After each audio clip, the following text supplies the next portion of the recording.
Oh, hello. Good morning, sir. Afternoon on the East Coast.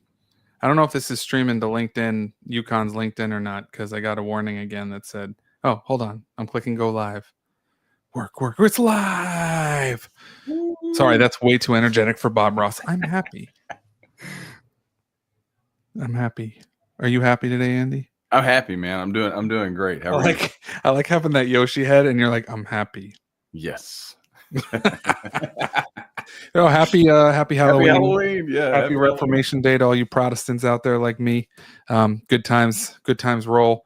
And yeah, we're in costume because why not? I don't know if our marketing director is watching this or not, but I'm going to assume he likes it. Yeah, John Gomez, you like this, right? Definitely not pre-approved. This is absolutely one of those ask for forgiveness and not permission things. 100%. And if anybody's here, say hi. And we've got some fun stuff coming our way today. Andy, how you doing, man? Doing good. Always excited for Hotcakes, man. For those of you that are out there listening, maybe your first time on, we are Will and Andy, not Rob and Jack, but those are our Halloween monikers. But man, as UKON being a cyber insurance wholesaler, Hotcakes is an opportunity for us to hop on, talk about what's going on in the world. And then with us serving kind of two sides of the coin, we dip into the cybersecurity world, into the channel, and then we also deal with agencies. We try to look at things from both sides of that coin. We got an awesome guest from the channel, one of our good friends today coming on. So excited to do this one today. Pretty excited about that. We QR code in the top right corner takes you to UKON.com. If you don't know anything about it, you can also just go to UKON.com. I mean, if you can't type that in, it's pretty easy. Can I do it here? UKON.com. And then I click this. Oh, UKON.com. Look at you, man. We were official around here. Yes, pretty good at stuff. I'm much slower than the professionals, but at least it's a good time. And honestly, you just got to paint your way through it. Oh, you got the palette too, man. Look at you. You got props. Not real at all, but it does have signature branding, which nice. Does it even belong to him? I heard there was some weird stuff. Don't watch the documentary, man. It'll make you feel bad about buying so sad. That. Yeah, no, for sure. So Andy, you want to dive into our hotcakes for the day? Absolutely, man. Let's do it here. Let me share my screen real quick. Mine, what I found this week, unfortunately, has been dubbed by some as a new low in cyber crime. Bring this in here. 2 teenagers arrested over a cyber attack on a nursery change. And so the details here, the high level, you had 2 teenagers, 2 17-year-old boys over in the UK. By the way, the author of the article here, Joe Tidy, like excellent name. Maybe what's not tidy is this cyber attack. That's right. I don't know. Maybe should have gotten into when I think Joe Tidy, it's like the Walmart version of Mr. Clean. I don't know. That's exactly where my brain went. Yeah. I think of a bald guy. It's Temu Mr. Clean for sure. Exactly. Anyway, Joe wrote a really good article about these 2 teenagers got into a large, nursery or childcare system, ransomed them for $600,000. They would not pay. So then what they started doing, and again, new low for cybercrime, they started posting pictures of the children, right? Included with their address and contact information. And then they started reaching out to the individual parents saying, hey, your kid's next. We're going to post their picture, their information, if this entity does not pay their ransom. So, this one ended up, I guess, well as could be, right? The bad actors were discovered. They were, arrested, apprehended. But this is one of those, when I read this, my initial thought was, prior to this actually happening, I bet if you had asked this nursery or daycare entity, like, hey, does this apply to you? Like, why do we need this, right? Like, we're not a manufacturer. We're not, healthcare necessarily, what records do we hold that they would want? And this one played out pretty poorly for them. So yeah, that was mine for this week. I was pretty aghast, shocked, taken aback. I mean, you talk about spooky and Halloween. I mean, my jaw was on the floor when I read this one. Aghast. I like it. Okay. So I got one for y'all. And we're going to bring that up on screen here. So Halloween scam spike is 63% of festive spam found malicious. So, you know, all that fun marketing emails, all those fun marketing emails you get, which, hey, if you're a Google user, pretty cool. They just added the ability to not auto unsubscribe, but they literally just put all your subscription emails in a single inbox. You just go through each one and unsubscribe, which is fantastic. But all that aside, this I found pretty fun because it involves malware, phishing, and email security. Specifically, I don't have to go too much detail here, but Bitdefender Labs has reported a significant surge in Halloween-themed scams, with 63% of such activity found to be malicious. So you're getting spam emails, and 63%, more than half of those spam emails, are actually malicious. Now, there was here we go. Common subject lines employed in these campaigns include promises such as claim your free Walmart Halloween candy pack, and today only free giant skelly. I have a neighbor down the street who has literally, I think it's like I don't know where Andy went, but I'm going to keep talking like he's here. It's literally like a 10-foot. I'm here. Is that a pig on your head? It is not a pig. It's a razorback, and it is the one and only razorback. Got it. So, yes, get it right. Anyway, common subject lines include these campaign promises such as claim your free Walmart Halloween candy pack. Again, if Walmart's giving you anything free, don't click on that email. And second of all, today only free giant skeleton. I was just saying before you came back as a razorback. And you take a razor to your head because you have no hair. So look at that. You said Walmart, Sam Walton, Arkansas Razorback. I mean, like that. Like I had to make an outfit change. Sorry. There you go. And Bitdefender noted that some scammers included out of context text, such as references to photosynthesis within the emails, a technique employed to bypass common spam filters, which is really interesting. So if you are on a marketing team and you're watching this, just include photosynthesis in your emails, and apparently spam filters let it through, which gonna have to try that one out. Again, John Gomez, ding, try another opportunity there to get through the spam filters. Why did my brain just go, mitochondria is the powerhouse of the cell? I have no try idea. That. I bet if you put that in an email, it would also make it through the spam filters. All this to say, I mean, this is pretty common, but what's interesting is this is not probably going out to like business emails. This is probably going into like personal inboxes, right? And that's where they're trying to get you. And this is probably less for the business owner and more for the consumer themselves is, hey, make sure you're not clicking on malicious emails or weird things. Also, just unsubscribe from this stuff and then you don't have to worry about it, because who needs Walmart in your inbox? I don't. Just mail me the coupon booklet and we'll call it good. I don't need you to be in my Gmail. In the South, we're just so used to just handing over money to Walmart anyway. I could see why this one would be effective, right? It's just like, oh, just chalk it up to my pickup order and everything else that we do too. Walmart. Yeah. What a place. But yeah, so that's my hot cake for the day. Don't fall for phishing candy. Don't get fished for candy or giant skeletons. I think that one's more enticing though, because candy, it's like whatever. But those giant skeletons are pretty awesome. Like I have a neighbor who has skeletons. He has like 6 of them and they're all just hanging from the roof. Like they fell off the roof. Yep. It's pretty funny. It's clever. And I know you're a girl dad as well, but as a fellow girl dad and Pippa being a little bit older than Maisie, just be prepared for the day that those giant skeletons are not cool. Right. Because now definitely Pippa's at that age as a 6-year-old when we're driving around and she's like, oh my gosh, she hates those things. So anyway, they're cool for Maisie. They're cool for me. I feel like they're just a dad thing.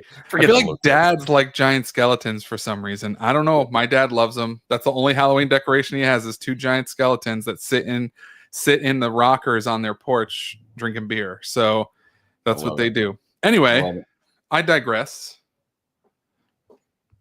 Andy, what do you want to do next? Do you want to introduce our guest? Do you want to go into let's get Greg in here. And, he's hanging out in the back. Yeah, no, for sure. We've got it, guys. We've got an awesome guest today. Let's go ahead and add him in here. I want everybody to see his beautiful face. And you added him and I added him at the same time. Yeah, and the shirt. We've got to get the let's get the shirt in here. Yes.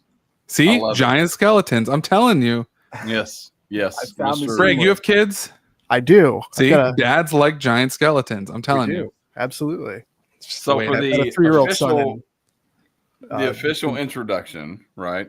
Wait, he has something funny to say. Oh, sorry. Go ahead. Yeah. I didn't No, want, I didn't so want my neighbor's got the Jack Skellington one, so that's good for 2 holidays because you can keep that up between Halloween and Christmas. And You can keep it around all year long. Yeah, absolutely. So my son saw that the other day and he was like, "Whoa, it's back!" And he was all excited and everything. It was really good. So he's going to be a skeleton pumpkin ghost this year because he's 3. He's got to do all 3 costumes at once. So good stuff. I love it. I love Yeah. it, man. I remember those days very well. We had one year where we cycled back in between Monsters Inc. with Jace and like Drunk Uncle. I don't even know how he was like 4. I don't even know. That's not appropriate for a 4-year-old at all, but it's where we were. So nice. I love it. This was my wife's wig from a fairy costume she had, and I started wearing it around the house last Halloween, just being like, "What's up, y'all?" It's like the punk rocker who. There's more hair on your head right now than any of the 3 of us have had combined in the last 3 years. I feel like there's more hair on my head than I've ever had. All right, let's. We are in full Halloween mode today. Official introductions. Not Malboneware, the Crypt Keeper of Cybersecurity. I love the title. I went with my favorite Halloween movie, which we no doubt will be watching tonight. At least Sarah and I. I don't know about the kids, but with The Shining happens in the Runyon household every year. If you had never been to Estes Park, Colorado, and seen the hotel there, it's where Stephen King got the inspiration. It's a wonderful place. But yeah, let's dive into introductions. Mr. Greg Bugbee from I heard that Stephen King is releasing a sequel to The Shining on Netflix like Saturday, and it's like a TV show. And I don't know how I feel about that, but Ewan McGregor is playing Tommy, who is the little boy, but as an adult. Ooh, I don't know. Yeah, Stephen King TV shows haven't been that great. But anyway, sorry. Go ahead, Andy. No, it's all good. Greg Bugbee from Novus Insight. Greg, appreciate you having joining us today. Always enjoy visiting with you, man. Greg and I get to see each other a couple times a month usually. But yeah, instead of me diving into what you do on a daily basis, would you mind to educate the audience on who you are, where you're from, and what you do, please, sir? Yeah, absolutely. So my name is Greg Bugbee. I'm the Chief Information Security Officer at Novus Insight. So I do all things security all day. The sword thing, the 8-bit sword, that's me. I slay dragons and things like that all day long. We're a managed services organization out of Connecticut. We have an office down in Jacksonville, Florida as well. We serve primarily schools, municipalities, nonprofits, all those folks who are big targets and who get breached quite often. Our goal is to serve underserved organizations and provide them with the type of security that they need so that they can weather, these types of incidents that plague organizations every day. That daycare example that y'all brought up earlier, that's like, that hits home. I've got a 3-year-old, and we serve a lot of schools, and it reminded me a little bit of that Power School breach too. We were heavily involved in that, helping schools navigate that. And it's like, come on. That type of data is really sensitive. And so that's what I do. Crypt Keeper of Cybersecurity, there's some truth to that. We want to make sure that kids' data stays safe, and also people who don't have a chance, to or the resources to weather storms like the people that our nonprofits serve. That's what gets me up in the morning and says hey, it's important to provide security to folks who can't always have the best enterprise grade security. We're going to give it to them. I love it, man. That's great. And the title of today's episode is Trick or Breach, Planning for Your Company's Worst Nightmare. Greg, one of the things that you and I have talked about regularly is this idea of incident response planning, right? And the idea that, we need to be able, as organizations, small to medium-sized businesses, we need to be able to go out, and when these things do happen, we need to have a plan. We need to be able to weather the storm as effectively as possible. So here's our story. We always start with a story, right? Here is on the screen. This is, I'm not real sure. I don't know exactly what year this is. We're going to place this somewhere around like 8 or 9-year-old Andy, staying with the Arkansas theme. This is me in Little Rock, Arkansas, dressed up as G.I. Joe. Guys, if you don't know my background, I was raised by 2 teachers. I don't know how well you understand how teachers are paid or, taken care of in Arkansas. But G.I. Joe was not a costume. It was literally me in a camo zip up that we would wear when I would go hunting, and some plastic guns, right? But when I was a kid, my dad was a football coach, and his best friend at the time was our basketball coach, a guy named Lou Gurgley. And Lou had a daughter that was about my age. Her name was Lindsay. And what we would do every Halloween is, man, we had it mapped out, right? We knew what neighborhoods we were hitting. We knew which ones we were going to before dark, which ones we were going to after dark. And we would meet, and we would get in Lou's truck. And he would, back in the 80s and 90s, you could, kids could ride in the back of trucks down the highway and nobody cared, especially in the South. Well, we would tape paper Kroger bags in the back of Lou's truck, right? We would hit these neighborhoods up, and we would go with our candy buckets, the little pumpkin buckets, and we go to these houses and we do like 3, and then we come back and we dump them into the Kroger bags, and then we go to the next couple houses, and people are like, oh, you guys are just starting out. Here's some more candy, right? Like, good luck tonight. And whole plan, right? And we would come home at night. I mean, man, it was surgical. It was planned out. I had more candy. I mean, no wonder I had cavities when I was a kid, by the way. Thanks, Mom and Dad, for letting me do that. But the plan was there. And so the theme of the day is, and I guess the question, Greg, is over to you, things like our kids' Halloween schedule and getting candy, our sports schedule, we plan those things to the teeth, right? So what do you see out there with small to medium-sized businesses regarding their planning around cybersecurity events, and why don't we plan better for those type events? So why don't we plan better? Because incident response planning is like a colonoscopy. Nobody likes the prep.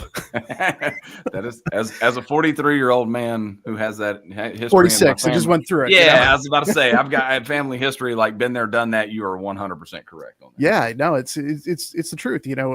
We're reactive as humans. And I was a psych major in college. So, human behavior, conditioning, all that stuff. We get conditioned by bad stuff. We get conditioned by good stuff.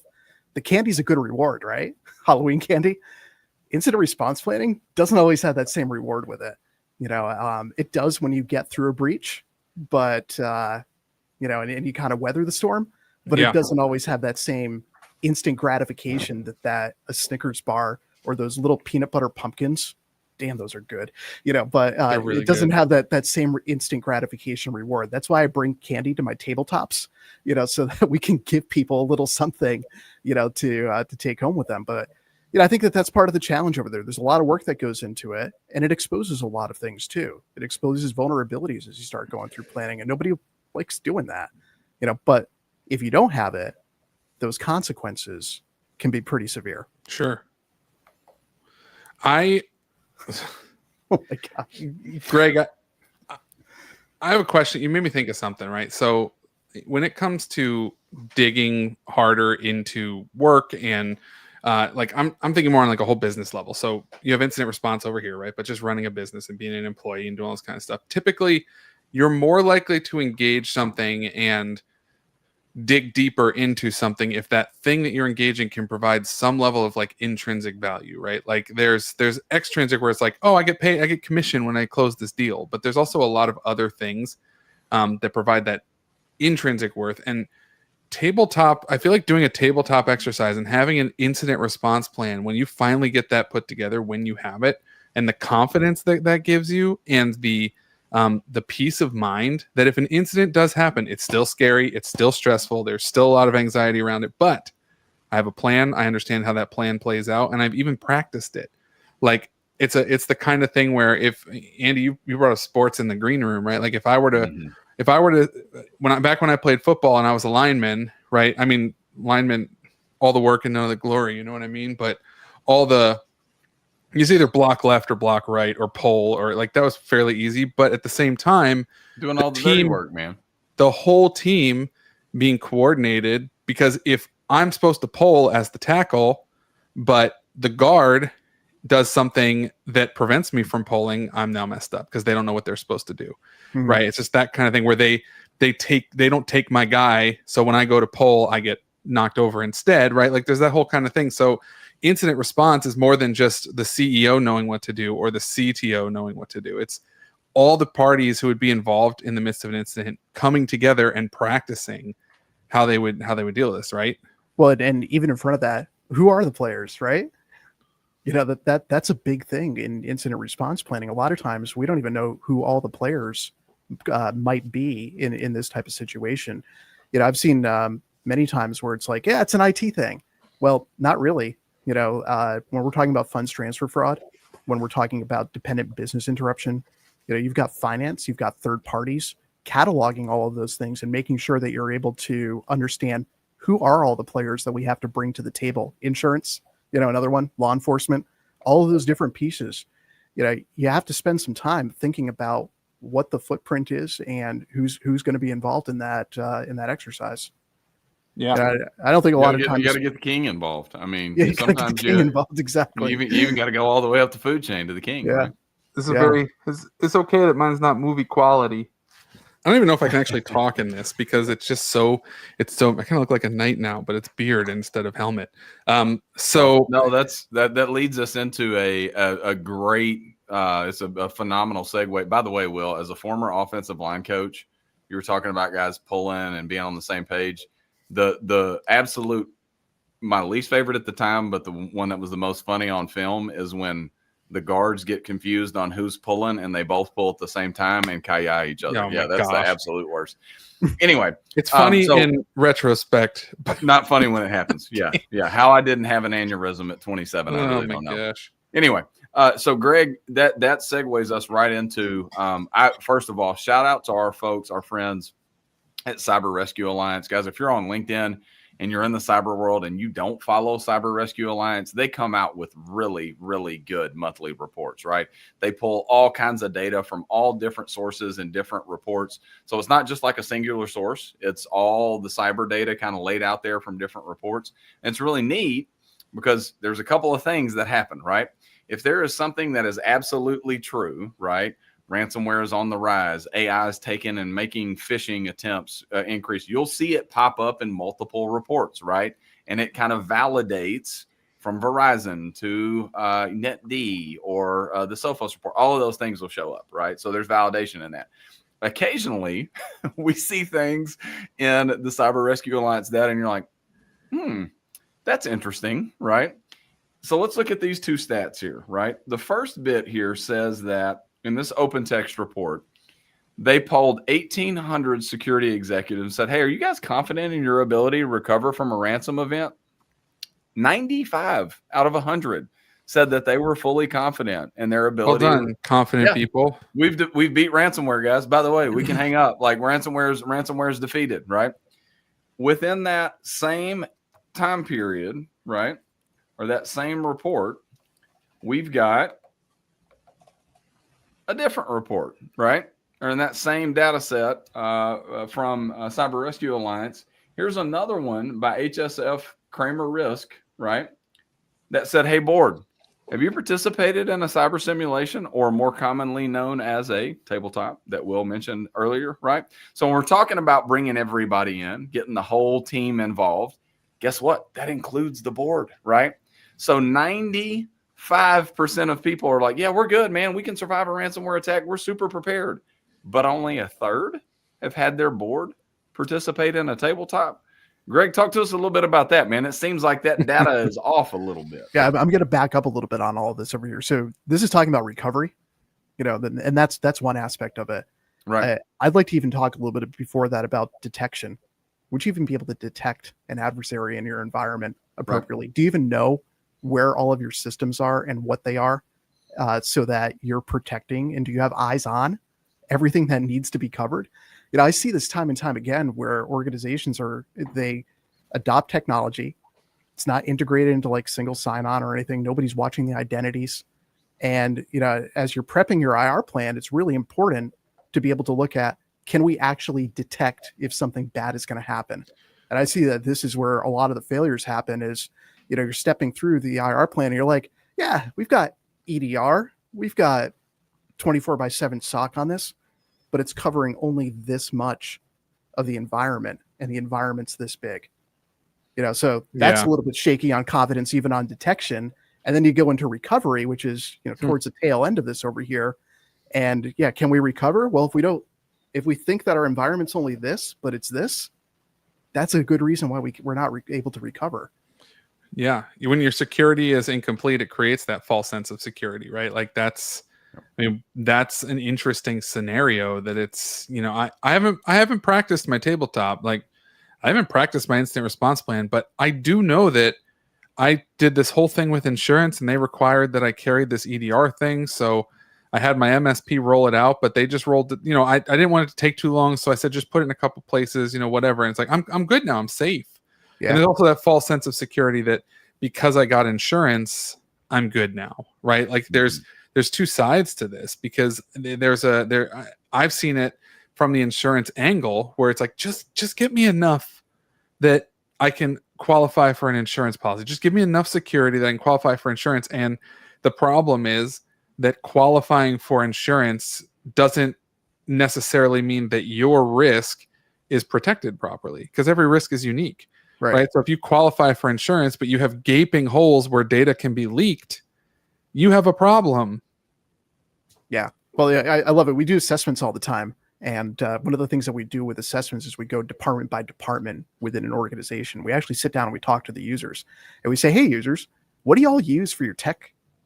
And they start rattling off apps. And then we go back to IT and we talk to IT about what their scope is. And it's like, we've got a little bit of a disconnect here between what's actually going on in the real world and what IT thinks is going on. So when we talk about that confidence, Andy, that 95% over there, that's where a lot of that is coming from. Yeah, we're confident for the stuff that we know about that we're able to cover this. But then, what about the rest of the world that's out there in our enterprise, in our organization? Right. And that's where people really start to get into trouble here. It's really important that when you're building your plans, you start with a good asset inventory and a real one. And then you can take that and you can identify those gaps and you could say, okay, do we have eyes on? Do we have protection on? Who's responsible for what with our IR plan? I think that's the other thing. We start getting into those third parties. Yeah. If, like Microsoft 365, if we have a ransomware attack that impacts our 365 environment, who's actually watching that? Who's going to be able to restore that? Can we get back up and running in time? Do we even know what that looks like from a scenario planning standpoint? Like I've seen these, it looks like a shotgun going off where it blasts a bunch of files out. And if you don't have good backups on that, and you've never tested what recovery in 365 actually looks like, it can get pretty messy. Yep. Yeah. And I know you and I, we've talked specifically about, kind of the misperception of the average business owner because of what's out there in the news cycle and what they hear from their buddies. Everybody's brain goes to ransomware first, right? Yep. And I've seen personally in my insurance background, I've seen owners and decision makers at large businesses kind of go the A plus B equals C route of I'm only thinking about ransomware and we've got an internal policy that we don't negotiate with terrorists. So we'd never pay a ransom. Therefore, I don't need insurance, right? And you and I've talked a lot about how in those IR plans, and I'm really interested to hear your opinion here, kind of stated publicly. It's not just ransomware, right? It is third-party business interruption. We've seen a rash of cybercrime, invoice manipulation, funds transfer fraud. So if all you have is a templated IR plan for ransomware, but you're dealing with the BEC event that led to a invoice being paid to the tune of $200,000. How do you know what to do, right? So I always talk with folks about that, and our IR plans look a little different. It's not the CISA template. It's more of a choose your own adventure. So you kind of start up here. Right. Okay, what was impacted? What's the severity of it? Like we have a scale in here that talks about, hey, was this thing this big? What did it impact? Is it this big? Was there PII involved? Were there funds transferred? Were there things like that that took place? And then what we do with this is we start to say, okay, as you step through this over here, there's tear-off sheets. But you've got to do a lot of prep work. Again, going back to the colonoscopy example, you got to know what your reporting requirements are, what those obligations are. You've got to know, and insurance is part of that too. We've got windows to report to insurance carriers on this as well. Okay, if I've got GDPR, who do I report to there? If I've got HIPAA, who do I report to there? But then we've got tear-off sheets, and we start going through the tear-off sheets, and it's like, okay, this was impacted. It affected these assets. This is my tear-off sheet that I go to for this particular scenario. And to your point about business email compromise, yes, technology can be the vehicle for that, but IT may not even be involved in that at all. Right. You know, we've got a process failure that may have taken place with this. Right. So it's like, all right, go right to that tear-off sheet and run down what we have to do with this type of funds transfer fraud scenario. And that could be call insurance, contact the banks, contact the FBI, start that clawback procedure, you know, and run through that whole process. And IT is sitting on the sidelines like, yeah, okay, that came through email. It's a legit email. But everybody else is working their plan. And that's why it's important to have a diverse group on the plan, you know, and not just throw this into IT's court. You know, incidents can affect a lot of different things in a lot of different ways. And you need people, you need a diverse group of people on the team who are aware of all those different types of incidents that can play out. It's wild, right? Incident response is not one size fits all. So you can't just have like a blanket incident response plan for every company. But then at the same time, there are multiple types of incidents that need to be understood. And like the one people always go to is ransomware. Like that's kind of the default, but that's not the only kind of incident. No. Especially today. I mean, Andy's favorite thing to talk about is third-party network interruption. And like that seems more common than anything else nowadays. Like some other organization goes through a ransomware attack and all the other organizations that rely on it trickle down are now affected. Right. So it's like one organization's going through the really rough chaos, but the other one's like, we can't do our jobs because you messed up. Exactly. Yeah, we see a lot of that too. And that's why it's important to catalog all those services that you have, you know, and really get an understanding of which ones are most critical to your business operations and prioritize those in your IR plan. You know, like TikTok. Yeah, right. Yeah. TikTok's down, man. That'd be pretty scary. But All right, you know, Power School, we saw that attack. You know, we dealt with a lot of schools who couldn't process information that was a big one. when they were down. CDK Global was another one. I had friends. I have friends locally who are auto dealers who could not operate. Like they were down. And even Ingram, you know, we were faced with that. You know, we couldn't place orders for a little bit when Ingram had their particular incident this past year. So, you know, there's a lot to think about with that. Change Healthcare was another one that was big, but it leads into what I posted into LinkedIn. Posted on the LinkedIn this morning, and this is more. You keep bringing yours up, Andy. You didn't like mine of the little weird gnome thing. I absolutely loved yours. Yours actually, it made my heart smile this morning. Will, I was so joyous when I saw that, but I was confused. But I didn't, I'm not real sure how I can relate MSP Reddit into the conversation today, which was disappointing. Usually I can relate as a Southerner, I can relate anything to anything, right? It kind of reminded me of like this weird Siegfried and Roy type thing that was going on too. I was like, where is this coming from? You know, low budget Siegfried and Roy. My favorite comment, Will, was Michael Skidmore jumped in and said that he thought that the guy in the middle was John Daly. I saw that. Yeah, and I corrected him real quick. I was like, that is Arkansas hero John Daly. Put some respect on that man's name. Nobody in the history of golf has been able to rip a beer and a cig and hit 350 off the tee. He's unique. But anyway, it kind of does get into that third-party business interruption, the ransomware conversation, all these things. And this is more on our side, on the insurance side. But Greg, you guys can help with this. It does show how insurance and cybersecurity work together. And it's that topic of loss quantification. And this is more to Will, I guess, than it is to Greg. But Greg, feel free to chime in. Made a post this morning about how, you know, no kid ever came home from Halloween and went, you know what, dadgummit, we just got too much candy, right? Just like nobody has ever made it through a cybersecurity event, a claim, and gone, you know what, I had too much insurance here, right? Most of the time, the vast majority of the time, it's the exact opposite, right? Most of the time, the cost of the breach actually outpaces how much insurance is in place. Businesses struggle with loss quantification very hard. So, well, without, you know, us waving the UKON flag too hard, what are ways, if a business is trying to figure out how much to insure for, what are ways that they can figure that out and tie it? Yeah. Well, there's two things I want to comment on. So I'll answer that. But first, there is such a thing as being overinsured. but it is very rare that we see that in the cyberspace. Usually when we do see that, it's because some organization required it on a contract, and now a business goes out and gets $5 million in cyber coverage when they probably really only needed $2. But that's really when the only time you see over insurance. Most of the time people are largely underinsured and they run into issues because of that. Right. So that was just wanted to put that out there, that it's like, this isn't saying that you can't carry too much cyber. Go out and buy as much as you can. Right, exactly. And that leads me to the point I want to make, is that I'm taking this thing off. It's too hot in here. So this is the point I wanted to make, is like, you need to have, and my hair is crazy now. My little bit of it.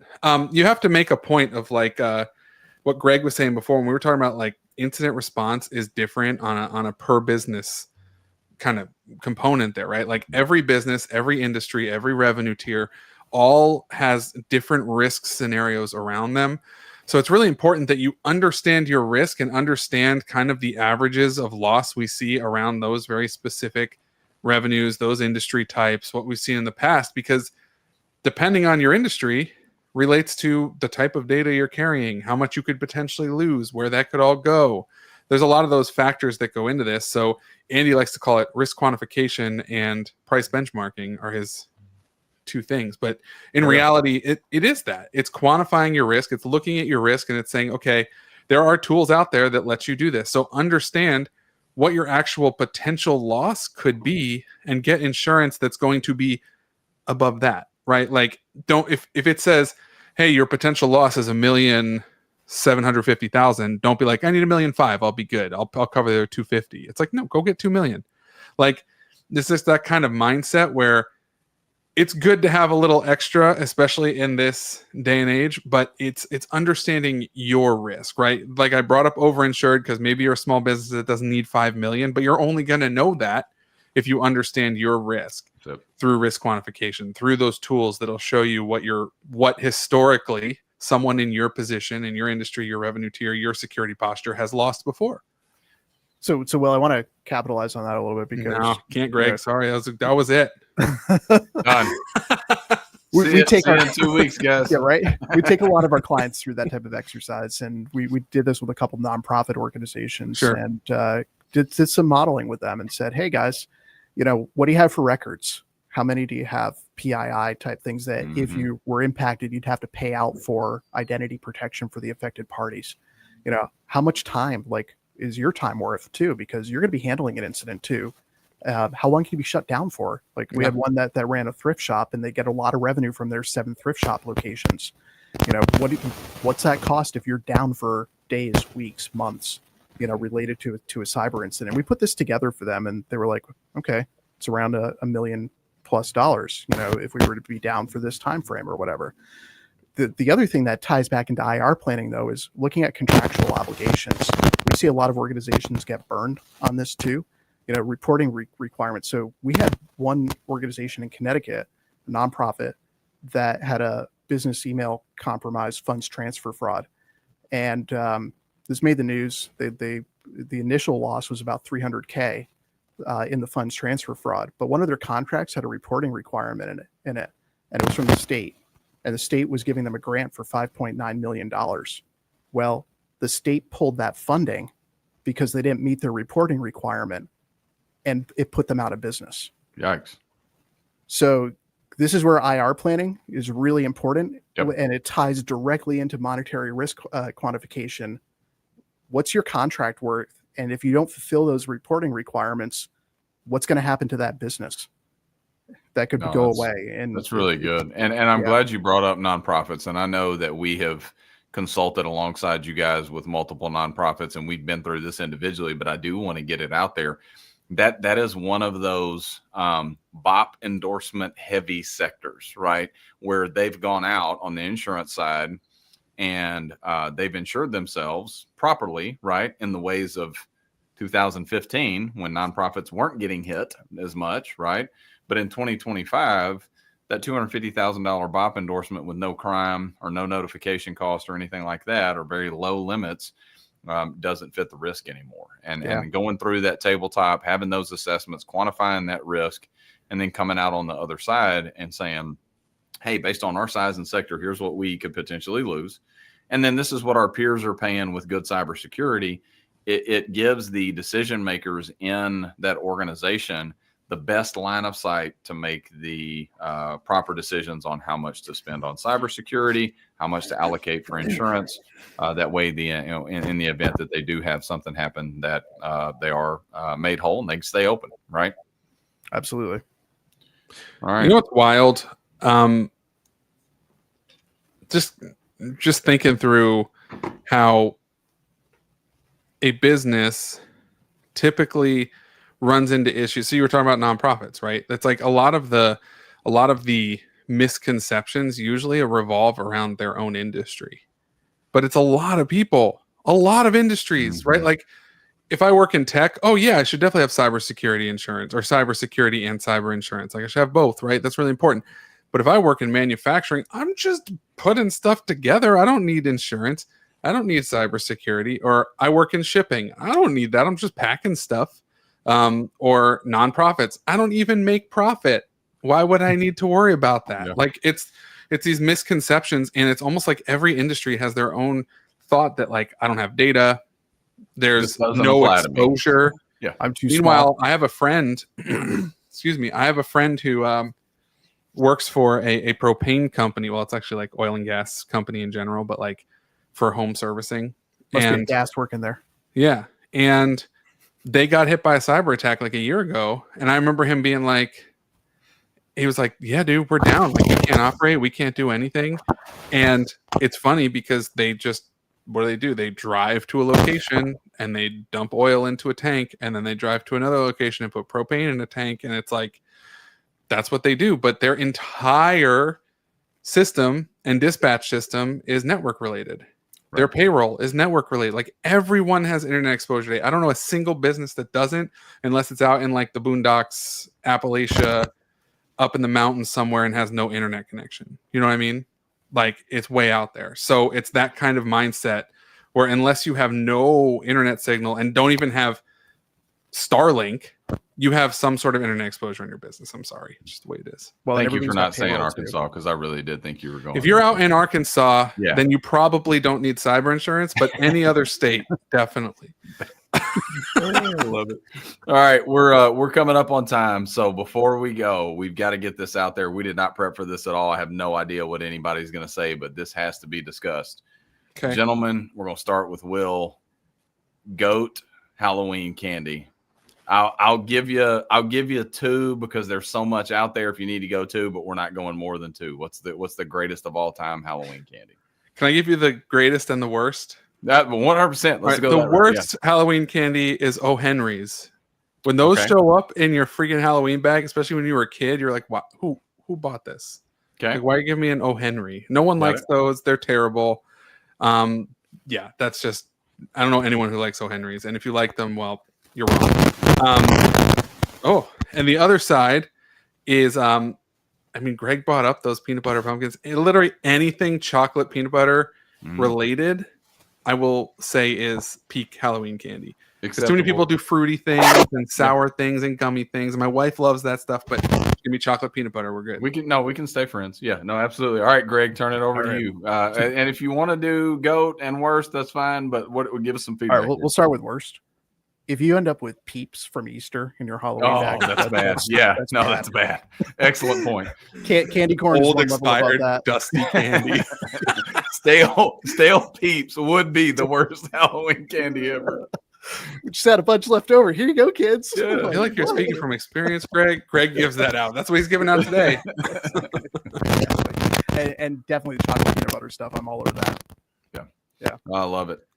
So for me, growing up historically, my worst is, and I know this is probably going to be not popular, but the little kind of like SpongeBob Krabby Patty.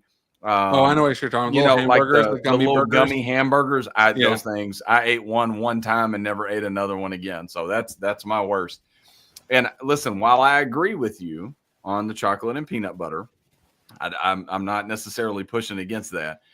I very much have that kind of sour, fruity like palate. I mean, to me, my goat is Sour Patch Kids, and it's not even close. Like when I will the night of Halloween, when my kids get home tonight, if they leave it sitting out, there will be no Sour Patch Kids left tomorrow. I will dad tax the mess out of Sour Patch Kids tonight. So here's a little tip on that. We do this thing in our house called the Switch Witch. Okay. So what we do is we encourage my son to get as much candy as he can. Right. And he got to pick out a toy. So at night, the Switch Witch comes, takes all of his candy except for a little bag, and leaves him his toy. So really good tip there. So that means that I get all the peanut butter cups, I get all the Sour Patch Kids, I get whatever I want, you know. Yeah. And he does all the legwork. But the Switch Witch comes and makes him happy and makes him cavity free. Knock down on sugar intake for the kid, right? And less cavity. Dude, that is borderline juicy. Guys, I mean, I'm gonna be honest with you. Like, all this incident response planning and stuff was great. That might be the takeaway of the talk right there. Heck yeah. You know what though? Looking at this, I had to Google it because O. Henry's aren't bad. I don't know what I'm thinking of. They were like these. O. Henry's are like an off-brand Snicker bar. It's like peanuts and caramel and chocolate, which I like. We don't really get those in the South. It's like I'm thinking of like it's this weird, like nasty.